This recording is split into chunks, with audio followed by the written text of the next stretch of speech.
الله نحمده ونستعينه ونستغفره ونؤمن به ونتوكل عليه ونعوذ بالله من شرور أنفسنا ومن سيئات أعمالنا من يهده الله فلا مضل له ومن يضلل فلا هادي له ونشهد أن لا إله إلا الله وحده لا شريك له ونشهد أن سيدنا ومولانا محمدا عبده ورسوله صلى الله تعالى عليه وعلى آله وصحبه وبارك وسلم.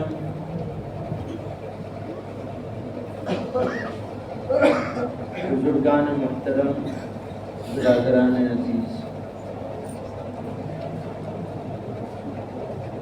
اللہ تعالیٰ نے اپنے فضل سے ہم کو انسان بنایا اور انسان بھی ایسا بنایا کہ کوئی کمی نہیں ہو.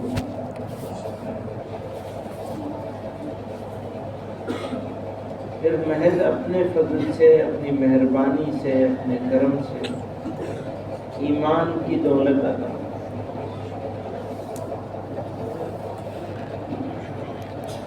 یعنی اگر ہم مسلمان ہوں تو ہم کامیاب،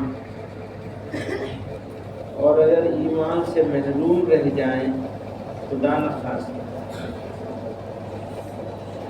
تو ظاہری اعتبار سے ہم کتنے کامیاب ہوں، اصلاً ہم ناکام. انسان ہونے کا فائدہ ہی تب پہنچے گا جب زندگی ایمان پر گزرے اور موت بھی ایمان پر آ جائے.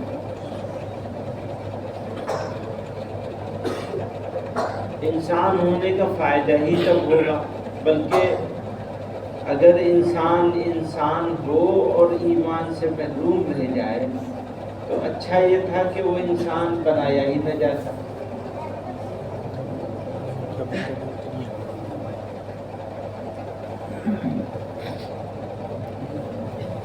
تو اللہ تعالیٰ نے اپنے فضل سے انسان بھی بنا دیا اور ایمان کی دولت بھی عطا کر.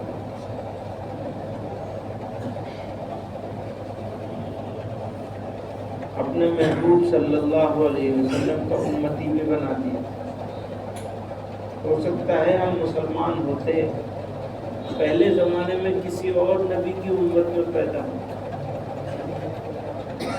اللہ تعالیٰ نے مہربانی یہ کی کہ اپنے محبوب صلی اللہ علیہ وسلم کا امتی بنا.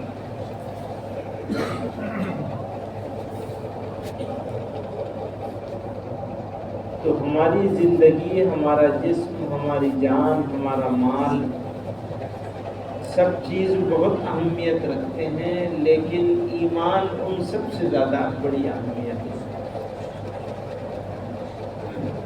ان میں سے کوئی چیز یا ساری چیزیں بھی چلی جائیں تو اتنا نقصان نہیں جتنا نقصان ایمان کے چلے جانے سے یا کمزور پڑ جانے سے ہو.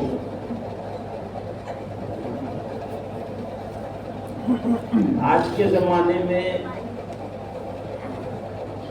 پوری دنیا میں مسلمان کے سامنے سب سے بڑا مسئلہ اپنی نسلوں کے ایمان کی حفاظت کا ہے.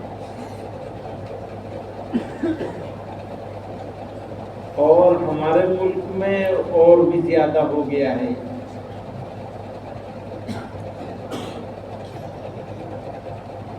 ہم کامیاب ہوں گے یا ناکام ہوں گے فیصلہ ہم نہیں کریں گے، ہماری نسلیں کریں گی.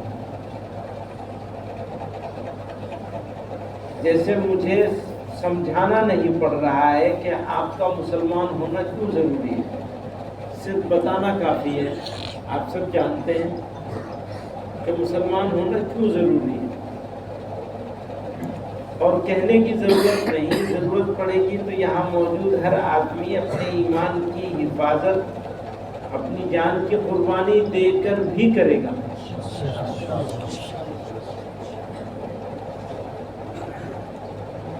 تو ہمارے بڑے تو کامیاب چلے گئے کہ ہم گئے، لیکن ہمیں ایسا ایمان والا بنا کے گئے، ایسی محنت کر کے گئے، ایسی کوشش کر کے گئے کہ الحمدللہ ایمان بھی ہے، ایمانی حرارت اور حمیت بھی ہے۔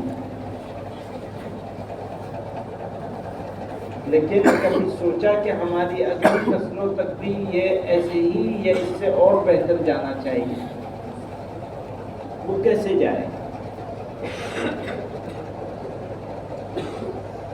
چھوٹے بچے کا ذہن جو ہوتا ہے وہ کچا ہوتا ہے، اس وقت اس کے ذہن میں جو بات بٹھا دی جائے اس بات کو پلٹنا مشکل ہوتا ہے۔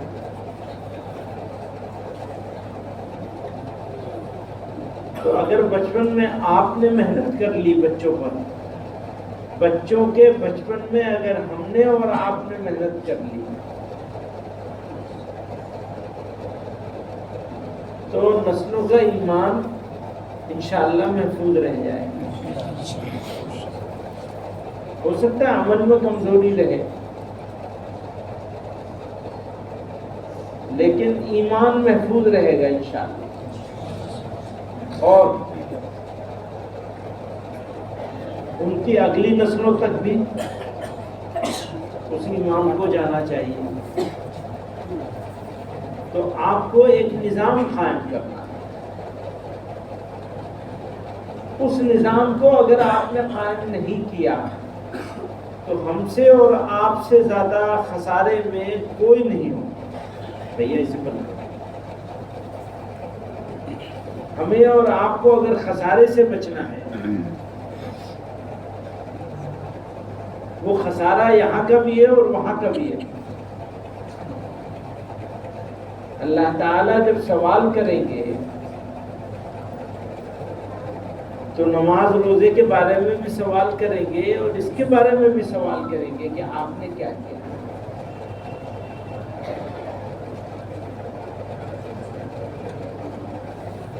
کیسی زندگی گزاری، کتنی فکر کری، اپنی کتنی فکر کری اور اپنی نسلوں کے بارے میں کیا سوچا۔ تو اگر ہمیں اپنے مخالف کو، اپنے دشمن کو ناکام کرنا ہے تو اپنی نسلوں پر محنت کرنی پڑے گی، انہیں بے یار و مددگار نہیں چھوڑنا ہے کہ بس ایسے ہی پل گئے تھے چھوڑ کے چلے گئے۔ میں والدین سے کہا کرتا ہوں کہ جتنا خیال اپنی بکری کا رکھ لیتے ہو جو گھر میں پال رکھی ہے، کم سے کم اتنا ہی اپنے بچوں کا خیال کرو۔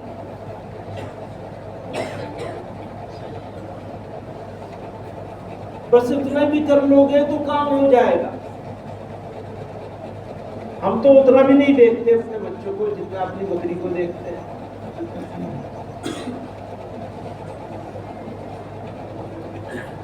اچھا، بچوں پر اگر آپ آج محنت کریں گے، یہ بچے آپ کے لیے صدقہ جاریہ بنے۔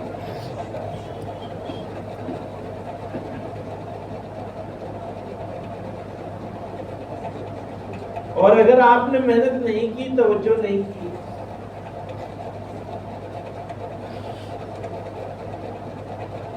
تو جنازہ ہو رہا ہوگا ہمارا آپ کا اور بچے کنارے کھڑے ہوں گے، کسی وضو نہیں ہے، پاک نہیں ہے، پاک کرنے کا موقع نہیں ہے، وہ خیال ہی نہیں ہے اس کو پاکیاں سے۔ ایسے محروم والدین کو لوگوں نے دیکھا ہے کہ جن کے بچے جنازے میں شریک نہیں ہو سکے موجود رہنے کے باوجود۔ تو اللہ تعالیٰ اس دن سے بچائے ہمیں اور آپ کو کہ بیٹا موجود ہو اور جنازے میں شریک نہ ہو سکے۔ خدا نخواستہ ایسے حالات بنیں گے تو کیا چیز بچے گی؟ میں بڑودہ میں تھا، گیا تھا، فساد ہوا تھا، تو ایک آدمی کے گھر گئے، وہ انجینئر تھا، اس کو زندہ جلا دیا گیا تھا اس کی کار کے اندر، اپنے ڈیوٹی سے واپس آ رہا تھا۔ اس کے گھر گئے، اس کے بچوں سے ملے، اس کے والدین سے ملے، پھر واپس گاڑی میں بیٹھ کے میں احمد آباد ایئرپورٹ کی طرف جا رہا تھا، تو ساتھیوں سے میں نے پوچھا تھا کہ یہ جو زندہ جلایا گیا ہے، یہ اس کے اوپر بڑا ظلم ہوا ہے، ہمیں اس ظلم کے خلاف لڑنا چاہیے یا نہیں لڑنا چاہیے؟ سب نے کہا ضرور لڑنا چاہیے، بالکل ضروری ہے، خوب اچھے مضبوطی سے لڑنا چاہیے۔ میں نے کہا ایک دوسرا ظلم ہو رہا ہے کہ ہماری نسلیں ایمان سے محروم ہو رہی ہیں۔ زیادہ بڑا ظلم یہ ہے یا زیادہ بڑا ظلم وہ ہے؟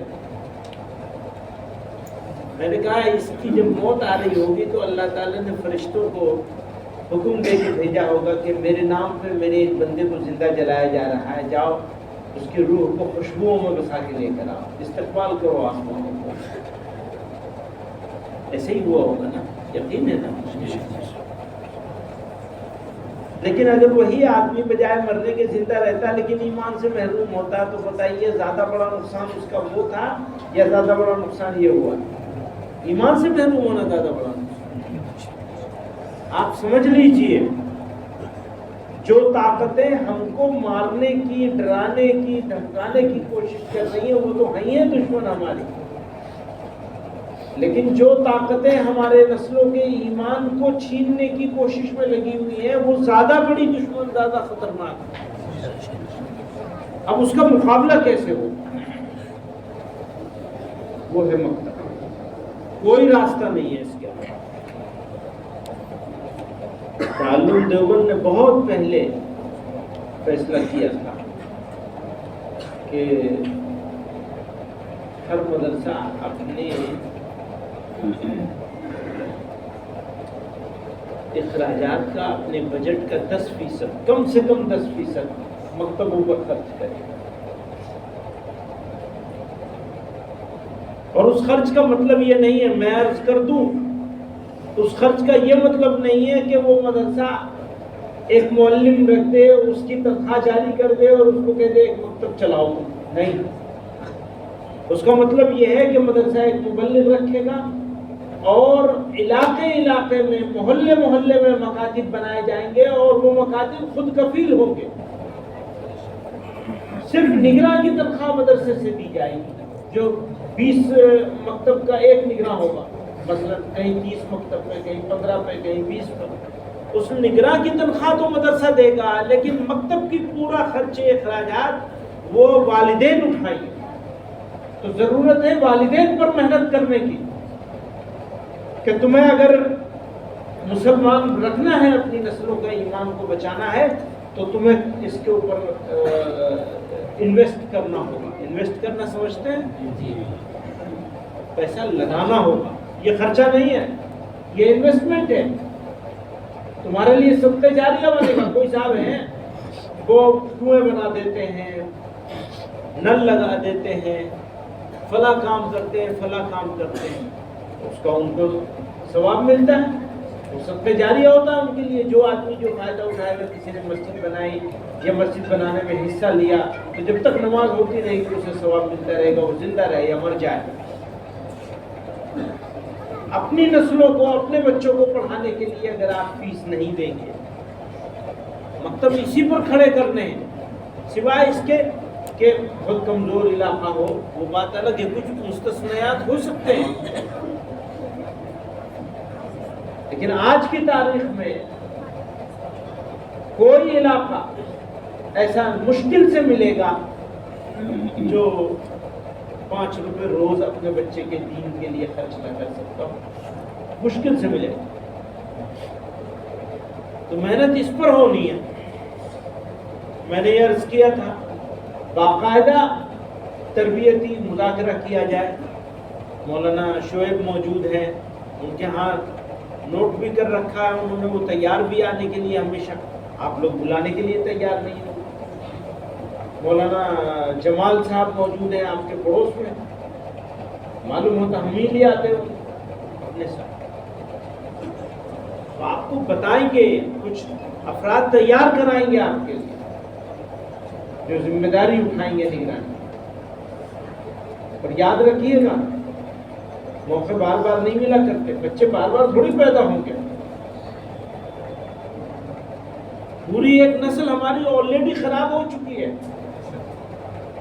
بڑی تعداد ہے جو ہمارے ہاتھ سے نکل چکی ہے. ہمارے ہاتھ سے کا مطلب یہ نہیں کہ میں کسی کو اپنے ہاتھ میں رکھنا چاہتا ہوں یا یہ رکھنا چاہتے ہیں کسی کو اپنے ہاتھ میں. اس کا مطلب یہ ہے کہ اس کے دل سے ایمانی حمیت جا چکی ہے. کروڑوں لوگ ایسے ہیں مسلمانوں میں جن کے پاس ایمانی حمیت نام کی کوئی چیز نہیں. جوان بچے اور بچیاں اب اگلوں پر محنت کرنے کی بات کر رہے ہیں. ہم اس کی بات ہی نہیں کر رہے جو چلے گئے. آپ کیا نہایت خراب صورت حال. اور جس بات پر مسلمانوں کو تشویش ہونی چاہیے اس بات پر تشویش نہیں ہے. مسلمان سڑک پہ کسی نے گالی بک دی اس پر تشویش ہے. کسی نے یوٹیوب پر گالی بک دی اس کی تشویش ہے. اس کی تشویش نہیں ہے جو مسلمان کے دل سے مسلمان ایمان چلا جا رہا ہے. اس کی کوئی تشویش نہیں. اگر اس کی تشویش ہو تو ہمارے پاس اس کا حل موجود ہے. کوئی غیر مسلم ہمیں گالی دے ہمارے پاس اس کا حل نہیں ہے فوری طور سے. لیکن ہمارا بچہ ایماندار ہو, ایمان اس کو ایمانی ضروری چیزیں اس کو سکھا دی جائیں, یہ تو ہمارے اختیار کی چیز ہے. اس کو ہم کرنے کے لیے تیار نہیں ہیں. اس پر کام نہیں ہو رہا ہے تو بس تھوڑا بہت ہو رہا ہے دکھاوے کا. فکر ہی نہیں ہے دل میں. اور اگر فکر ہوگی دل میں تو میں یہ کہہ رہا تھا اپنے ساتھیوں سے سب سے کہتا ہوں کہ اگر بے چینی کی وجہ سے رات میں 3 بجے آنکھ نہیں کھلی تمہاری, کروٹ نہ بدلی تم نے, وہ بلقان کا واقعہ ہوا تھا تو حضرت شیخ الہند رحمۃ اللہ علیہ نے فرمایا, میں ہمیشہ سنا ارے بھیا کیوں چھوڑ دو اسے, تھوڑی دیر بیٹھ جاؤ سکون کے ساتھ. حضرت شیخ الہند رحمۃ اللہ علیہ نے جنگ بلقان کے موقع پہ فرمایا کہ میں ہمیشہ سنا کرتا تھا کہ بستر پہ کانٹے اگائے, اب پتہ چلا کہ بستر پہ کانٹا کسے گیا. تو کیا ابھی بھی ہمارے لیے بستر پہ کانٹے نہیں ہیں؟ کیا حالات نظر نہیں آ رہے؟ میں حالات کا رونا نہیں رونا چاہتا ہوں, ورنہ 2 گھنٹے لگ جائیں گے یہی بیان کرنے میں کہ مسلمان کس مشکل حالات سے گزر رہے ہیں. لیکن ساری مشکلوں سے بھاری مشکل یہ ہے کہ ہم بے فکر ہو گئے, آرام سے سو رہے ہیں پیر کے ساتھ. کوئی بے چینی نہیں ہے, کوئی اضطراب نہیں ہے, کوئی تلاطم نہیں ہے, بس بے فکر ہے. جیسے چل رہا ہے ویسے چل رہا ہے. ارے حالات خراب حالات میں جیسے چل رہا تھا ویسے دگنی محنت کرنی چاہیے ہمیں یا نہیں کرنی چاہیے؟ پھر کاموں کی ترتیب متعین ہونی چاہیے. کون سا کام میں افضلیت ہے, پہلے کون سا کام کرنا ہے. ہم کمزور لوگ ہیں, 100 کام نہیں کر سکتے تو 100 میں سے ایک ہمارے ذمے اس وقت 100 کام ہے. امت کی بدحالی سے امت کو نکالنے کے لیے ہمیں 100 کام کرنے ہیں, نہیں کر سکتے. ایک تو کرو, پھر ایک کون سا ہوگا وہ؟ تو سب سے ضروری سب سے اہم کام ہے اپنے نسلوں کو ضروری دین سکھا دیں. اس کام سے زیادہ ضروری کوئی کام نہیں ہے. آپ یقین جانیے اس سے زیادہ ضروری کوئی دوسرا کام نہیں. اگر جہاد ہے تو یہی ہے سب سے بڑا جہاد, سب سے بڑی ضرورت. اگر ہمارے مسلمان بچے بچیاں ان کو ہم دین نہیں سکھا سکے, ضروریات دین, عالم دین بنانے کی بات نہیں کرتا ہوں, جتنا ایک مسلمان کو جاننا ضروری ہے, جتنا ایک مسلمان کے لیے فرض عین ہے, اتنا دین تو ہر مسلمان کو سکھانا ہے. کون سکھائے گا؟ اللہ کے فرشتوں کو بھیجیں گے, باہر سے کوئی اور آئے گا سکھانے کے لیے, یا ہمیں اور آپ کو کرنا ہے یہ کام؟ کون کر سکتا ہے یہ کام؟ کس کے ذمے ہے یہ کام؟ کس سے سوال کیا جائے گا میدان حشر میں؟ آپ بتائیے, ہم سے تو سوال ہوگا, اور کس سے سوال ہوگا؟ کون ذمہ دار ہوگا؟ کس کا محاسبہ ہوگا؟ اور کون ذلیل اور رسوا ہوگا؟ اگر ذلتوں کا احساس نہیں ہے تو کس چیز کا احساس ہوگا؟ انسان میں اور جانور میں بس یہی ایک فرق ہے. جانور کو پتہ نہیں چلتا کہ اس کی عزت کیا ہوتی ہے، ذلت کیا ہوتی ہے۔ انسان کو پتہ چلتا ہے ذلت کا اور عزت کا۔ ہماری عزت داؤ پر لگی ہوئی ہے، اور بچانے کا صرف ایک طریقہ ہے کہ اپنے نسلوں کے ایمان کی حفاظت کا انتظام کریں، دوسرا کوئی طریقہ نہیں۔ مسلمان ہی نہیں رہے گا، کس بات کی لڑائی لڑو گے؟ سب کو شوق ہو گیا سیاست کرنے کا، سیاسی حیثیت ہونی چاہیے۔ ارے سیاسی حیثیت ہونی چاہیے مسلمان بچے کا تو سیاسی حیثیت ہوگی نا، ایمان بچے کا نسلوں کا تو سوال آئے گا نا کہ سیاسی حیثیت ہوگی یا نہیں ہوگی۔ دماغ سب کا خراب ہو گیا، سیاست کے چکر میں پڑے ہوئے ہیں، جو اپنی ذمہ داری ہے وہ دیکھ نہیں رہے کہ اپنے بچے جا رہے ہیں ہمارے ہاتھ سے۔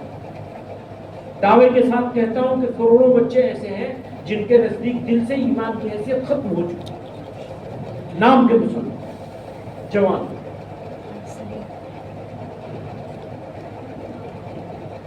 کسی کو فکر نہیں۔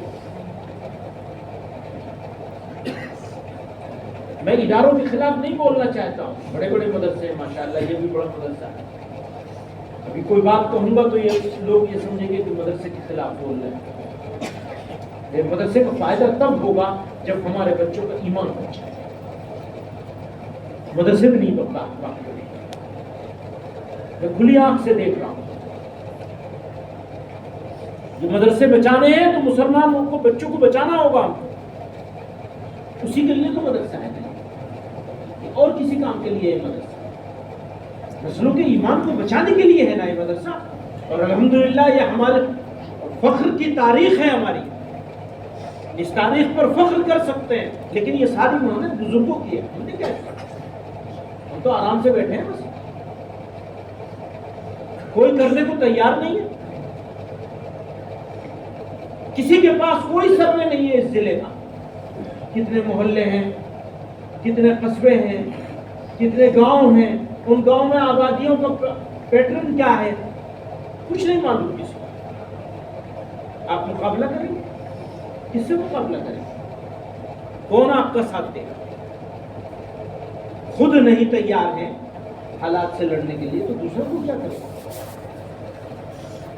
بتا دیں ضلع بہرائچ کے ذمہ دار یہاں کافی لوگ بیٹھے ہوئے ہیں، ذرا بتائیں مجھے کہ اس ضلع میں کتنے گاؤں ہیں؟ ابھی ان میں کوئی دعوت و تبلیغ کا آدمی ہوتا وہ کھڑے ہو کے سب بتا دیتا، ہوگا ضرور کوئی نہ کوئی دعوت و تبلیغ کا ساتھی، وہ بتا دے گا، اس سے تکلیف ہوتی ہے لوگوں کو، خود کرنے کے لیے تیار نہیں ہے۔ بتائیے کتنے گاؤں ہیں، اور ان گاؤں میں مسلمانوں کا پاپولیشن پیٹرن کیا ہے، کتنی مسجدیں ہیں، کتنی آباد ہیں، کتنی غیر آباد ہیں، ایک مسجد کے تحت کتنے رہنے والے گھر ہیں، اور ان گھروں میں سے کتنے گھروں کے لوگ مسجد میں نماز کے لیے جاتے ہیں اور کتنے گھروں کے نہیں جاتے، اور کتنے گھروں کے بچے مکتب کی تعلیم حاصل کر رہے ہیں یا کر چکے ہیں، اور کتنے گھروں کے بچے ہیں جو بغیر مکتب کی تعلیم کے چلے گئے۔ معلوم ہے؟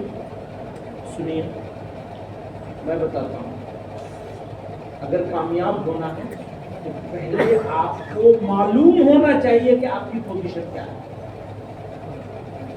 سروے، ریسرچ، انفارمیشن، پھر پلاننگ ہوتی ہے کہ ہمیں کیا کرنا ہے۔ ہمیں یہ معلوم ہی نہیں ہے کہ ہمارے کتنے بچے مدرسے جا مکتب کی تعلیم حاصل کر رہے ہیں اور کتنے محروم رہ رہے ہیں۔ ایک مکتب ہم نے بنا لیا، ہم مطمئن ہیں، ہم نے ایک مکتب بنا لیا، پھر ہم نے اس کو 10 میں کنورٹ کر لیا، ہمارے کہنے سے، خود کے طبیعت کے چاہنے سے 10 بنا لیا۔ یہ نہیں معلوم کہ 150 کی اور ضرورت ہے اسی علاقے میں۔ جب یہ معلوم ہوگا کہ ہمیں 150 کی ضرورت ہے، تب پتہ چلے گا کہ یہ 10 بہت کافی ہے۔ آپ سمجھ رہے ہیں؟ بیماری کا احساس، آپ کو بیماری تمہیں کینسر کی، دوا کھا رہے ہیں بخار اتارنے کی، بچیں گے یا مریں گے؟ مریں گے۔ قوم کی تقدیر میں موت لکھ دی گئی ہے، اور قوم جو ہے پیراسیٹامول کھا کے زندہ ہے، بس۔ اس سے بھی زیادہ سخت بات کہنا چاہتا ہوں، نہیں کہہ رہا ہوں، ڈر لگتا ہے، بس پیراسیٹامول کو علاج سمجھا، اس پر مطمئن ہے کہ ہمارے پاس پیراسیٹامول اویلیبل ہے، بھائی تمہیں کینسر ہوا ہے، تمہیں کینسر کا علاج کرنا پڑے گا، بے حسی جو تاری ہے وہ کینسر ہے، اور کوئی مددگار نہیں ہوگا اگر خود ہم اپنی مدد آپ نہیں کریں گے، باہر سے کوئی نہیں آئے گا، ہمیں ہی لڑنا ہے، اور لڑائی کچھ نہیں ہے، بچوں کو ایمان سکھا دینا ہے، چھوٹا سا کام۔ یاد رکھیے عمل کی کمزوری معاف ہو جائے گی،